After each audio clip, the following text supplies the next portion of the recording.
complete and amazing honor to have you here on the Holy Ground. Well, thank you. Thank you very much. I want to go a little bit back in time and ask you about growing up, because I read that your family was very musical. And I like this image of your parents making music with your family, and you guys were in bed actually, but you sneaked down the stairs and watched them. What kind of music would they make, your family, and how did it inspire you? Well, my parents met in college in their choir class, and so they had singing in common. My mother was a trained concert pianist, and so they'd play the classics, and they'd play things like Ray Charles and Nina Simone and Harry Belafonte. Those were all the things of their generation, you know, that they would have going in the house all the time. They actually had a really high standard of taste. Wow. And so from the get-go, we were pretty influenced by that whole thing. And it wasn't long before we started coming down and actually singing little songs at their cocktail parties and stuff. Mm-hmm. And so that just kind of naturally grew into, you know, us, or my sister and I, wanting to get in front of people. And we learned how to play guitar, and we had a little folk group for a while. And then What age were you then? Well, I was 13. Okay. And so my sister she was 8. Oh wow. What a nice duo. Yeah. So just like one thing just led to another, and pretty soon we were looking for ways to get in front of people. And you had this own rendition of the Hawaiian wedding song. Yeah.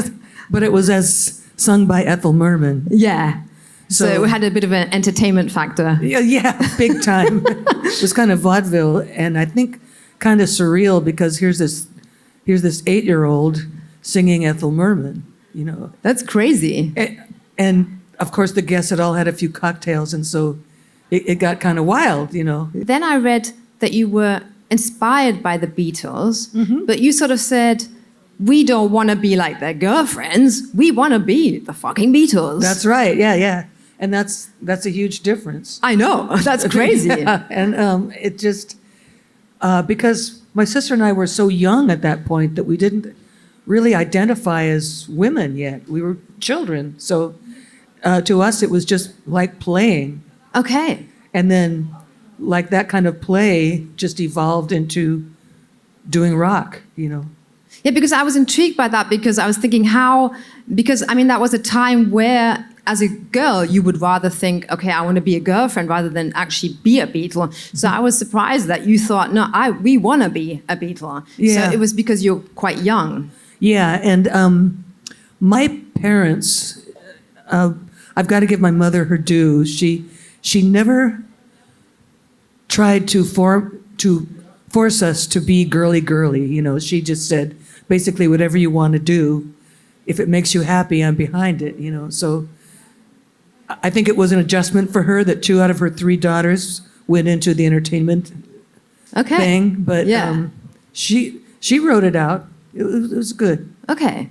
How did you did you start practicing together, and how did you get like your hands on the songs, and what were the first songs that you rehearsed together? Yeah, well, back then you have to remember there were, nothing was digitalized. It was, we're talking about the 1960s now. And so how we'd get the music would be off of the records, or we'd walk down to the local music store and buy the sheet music, because I could read and everything. So we'd get the sheet music and figure out the chords, you know, and gradually put it together. And what were the first songs that you practiced? Do you remember? The first stuff we did was more folk-oriented. It was like Peter, Paul, and Mary, like Bob Dylan songs and protest songs. Okay. And then when we first started doing rock, it was mostly Beatles stuff. If I Fell, Yesterday, those types of classic songs. And how did your sister know that she was more the guitar type? Did she sort of try different instruments and then sort of think, okay, this is vibing with me? I actually got the first guitar, and then she got one, and she just zipped past me. I mean, she had a natural ability for it. And she was only 8 years old, so her hands were tiny. And she just managed to she's got this grip, you know. Yeah. In fact, we call one of her hands is the clamp, and the other one is called the claw. And then, do you remember the first time that you performed heavier music together? Yes, I do. We were given a time slot at our parents' church on Youth Sunday. Oh, wow. And we In church. in church in the sanctuary in front of the congregation. And so we chose, looking back, maybe not the best choice, but we chose to do the Doors song When the Music's Over. And, you know, cancel my subscription to the resurrection and all that. How did they react? Well, what happened was half the congregation walked out. Oh, really? And the other half stayed. And forever after, the church was kind of split between like those who were more open-minded and with the times and those who weren't. Okay. And it changed the church. That's crazy. So you had such an effect on the congregation. Yeah, I know. It was very weird. And how did your parents react?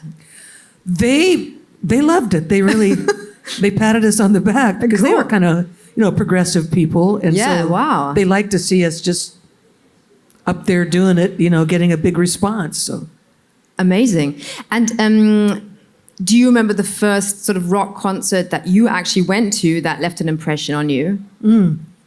the first rock show I ever went to was way back when it was, I think I was about 10, and it was Chubby Checker, Dee Dee Sharp, Oh, wow. you know, the mashed potatoes, and Oh. it was like one of those stacked chitlin bills that went through.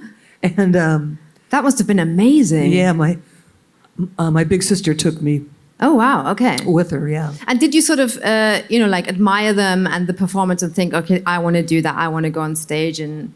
Yeah, I think what I admired the most was the give and take between the audience and the band. The It's energy just exchange. The energy, yeah. Yeah. Well, what I heard in interviews was that obviously the music industry, or males in the music industry, wanted you to look a certain way. Yeah. What did that do with you? Always this pressure of having to look good and like a model. Yeah, well, you know, I could never really measure up to that. Like, I was being told that all the time, or given sort of backhanded compliments like, you sing so well, you know. But anyway, I could never really measure up to everyone's expectations of being like a model. But after a short time, I sort of just went, whatever, you know, because my drive to actually sing and play music and write music was much stronger than any transitory idea of acceptable cultural beauty, you know. Yeah, because I was listening to this interview and you were saying you had this moment where you were at the airport and you read this review and it was really personally criticizing you, and you just had to go to like the restrooms and just take a breath. Yeah, I did because I had to face myself and go, do I really care about this? You know, is this going to knock me off my feet for the whole day or what? You know, and I just came to the conclusion that no, it was not going to. I mean, that's one person's opinion. Unfortunately, happens to be in the newspaper. Asshole. Yeah, I hope he burns in hell. right. Well, you know, if you live long enough and stay around long enough, it all comes home. It does. And I was wondering, was that a turning point? Because, I mean, you were quite young, and to have that confidence to say, I don't give a fuck what anybody thinks about the way I look. Or was it like a process? It was a process, definitely. Yeah. But I think during the 1980s, which was a time when Heart was at its most, its commercial peak, and doing the big MTV rock videos and millions of shows everywhere, I just got worn out with the struggle of it. I just came to the end of my ability to even care about it. Because the 1980s was so artificial. That was the whole point, you know, is how artificial can you look, you know? It was like theater. And it's one thing to put on a corset and fake nails and high heels and all this stuff. And for a video with stylists all around. But it's quite another to take that same look out into the heat of the summer on a stage. Yep. When it's like 100 degrees out and you're just about dying because you're so covered with stuff. You know? By the time the 90s rolled around, I was done. I was done with it. Yeah, and because so was my sister. Understandably, that pressure often leads to people with drinking a lot of alcohol or taking drugs, which is understandable because you have to be performing. All these people are putting this pressure, and there's this industry putting pressure on you to, to generate money for them. So how did you sort of click out of that and say, okay, I'm going down the wrong path. I need to pull the brake and change things. Yeah, I think that my dalliances with drugs and alcohol probably were pretty tame by some people's standards, but it was enough to make me really depressed. So I finally got the word in my psyche that I was going down the wrong road, and I decided to pull back. And I was really glad I did, because it felt so much better, and I was so much healthier, and just everything was just good, Yeah, because I was feeling that authenticity is really like a priority for you, and being this fake person, and this must have been awful for you. So you found a way to find back to your... That one time, about 1985 to 1990, was super hard for me because it was not about being authentic. In fact, you were told not to be authentic. Really? Yeah, it was like, you're an entertainer, so be an entertainer. We don't care what you are really. That was the message. Okay. And it's very low. Women were very low on the totem pole when it comes to their importance to society. Yeah. I mean, that pressure that you described, it still exists because, people now have to be on social media as an artist. They have to perform on TikTok, or their label says, if you don't make a cool viral TikTok video, we're not going to release your album, which is incredible. Yeah. And then you have all these people commenting on your looks on Instagram, which is really personal. Yeah. So things haven't changed that much, unfortunately. Well, yeah, it's in the States, it's being pushed really hard. The whole idea of women being able to, well, everyone, but now we're talking about women. So the idea of women being pushed to fit into this tiny little box of acceptability that's hypersexualized and stuff. Yeah. Way more important than actually what they can do. Yes.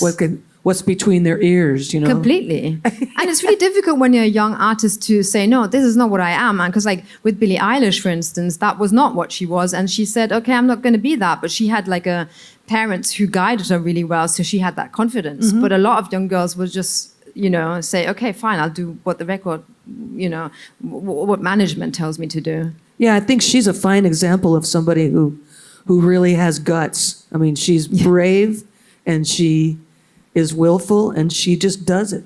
Yeah. And that's what it's going to take. See how incredibly successful she is. Yeah. And how she's like a role model for all these young girls. At some stage, she decided, okay, I need to sort of move away from this crazy industry, and you moved to Seattle. Yeah. And you lived on the Capitol Hills? Yes, yeah.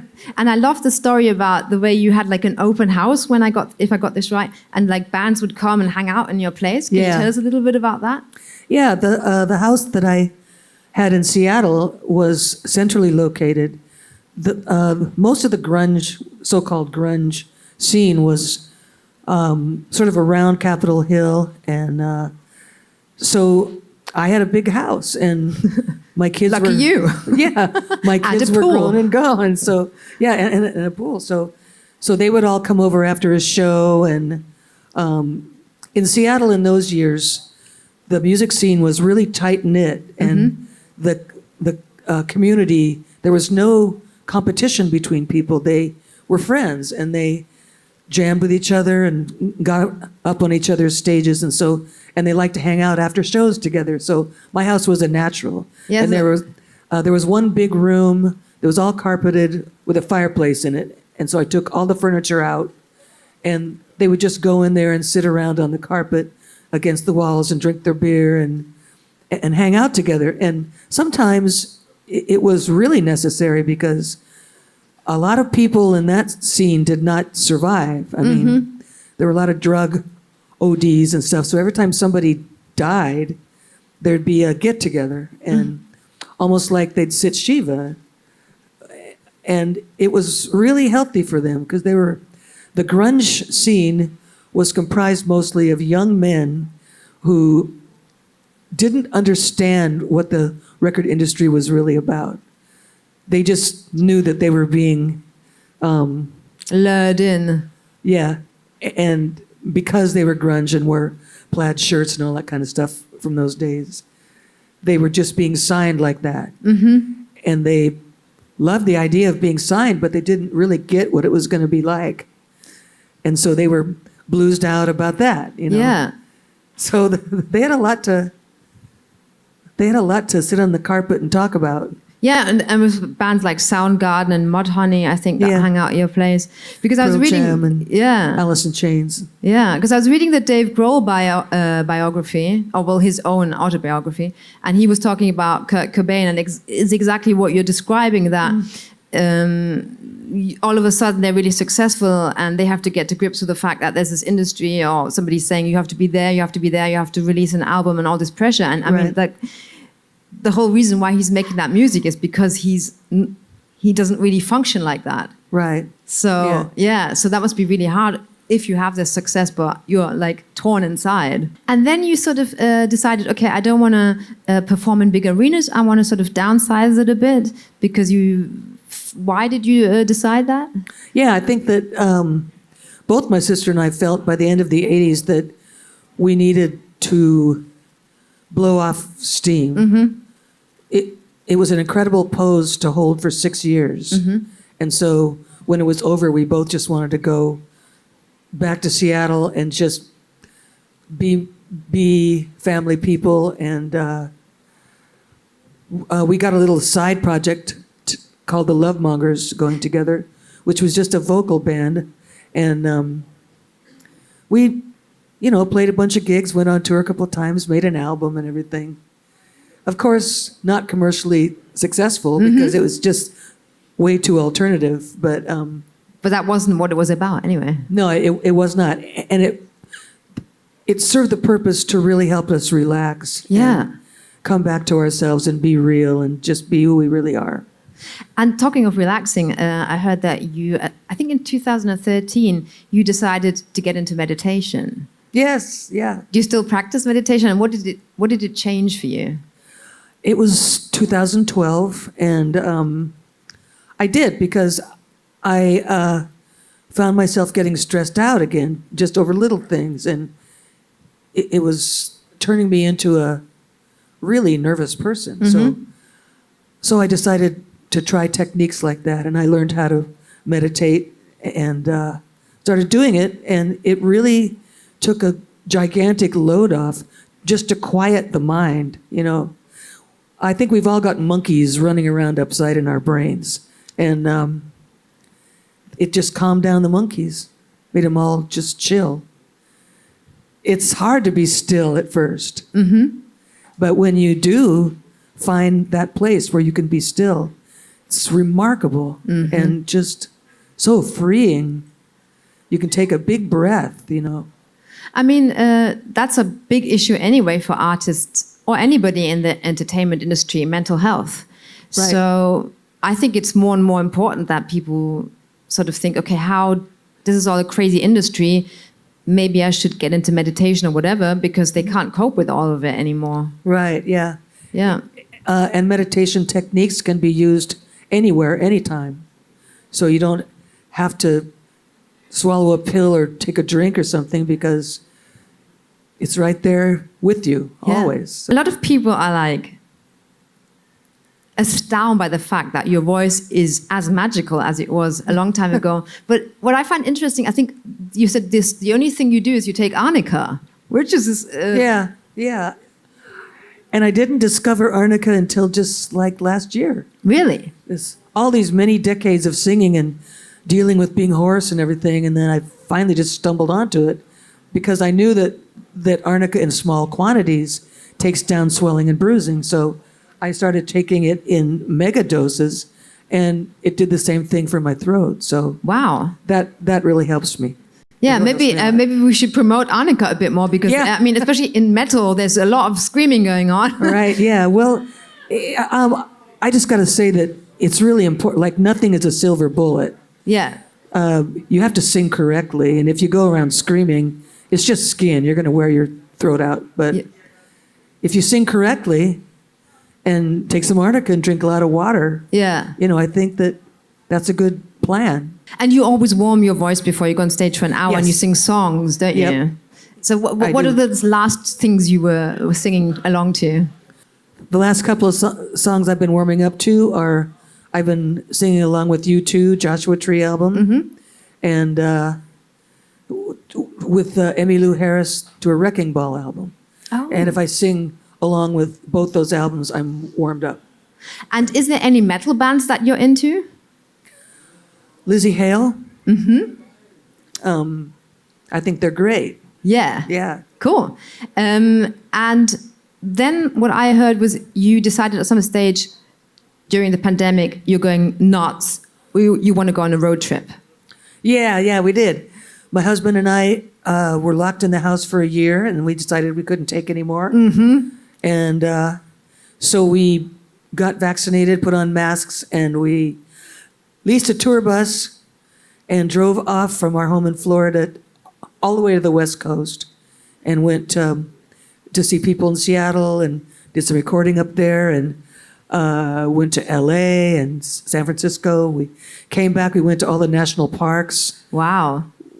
And there was nobody there because it was the pandemic. Good timing. So it was incredible. Yeah. Just to see the country at rest, without a bunch of people. It was amazing. And was that also an inspiration for your new album?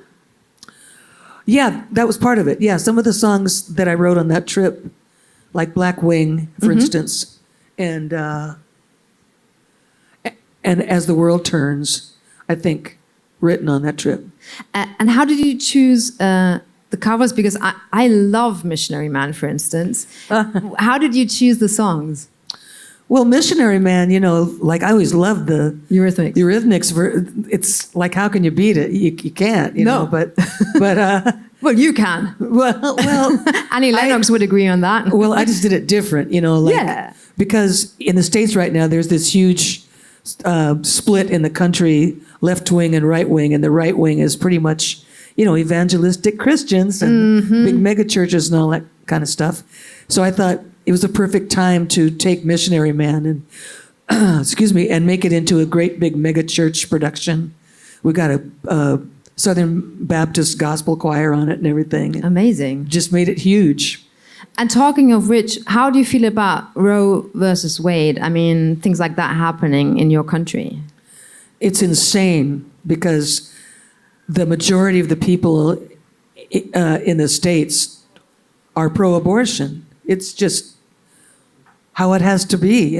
It doesn't matter what somebody else's religion says. Exactly. I think it's like 78% of the people are pro-choice, Yeah. And when you come down to it, it really isn't anybody else's business except the woman herself, what she's going to do with her body. Completely, 100%. So it's super controversial. And I'm not anti-male or by a long stretch. I'm married to a man, and I dig him, Yeah. But shout out to wherever maybe he's somewhere in the audience. But I find that most of the people who are pushing, anti-choice are men, old white men. Old white men. Yep. The big problem of the world. Right. So it's super controversial. Yeah. And just let me get to, because you're going on tour and you have this fantastic band. Can you just finally tell me a bit about how you got this band together? Yeah. I had written a bunch of songs. I think I had 6 demos. They're just like little iPhone demos, from home.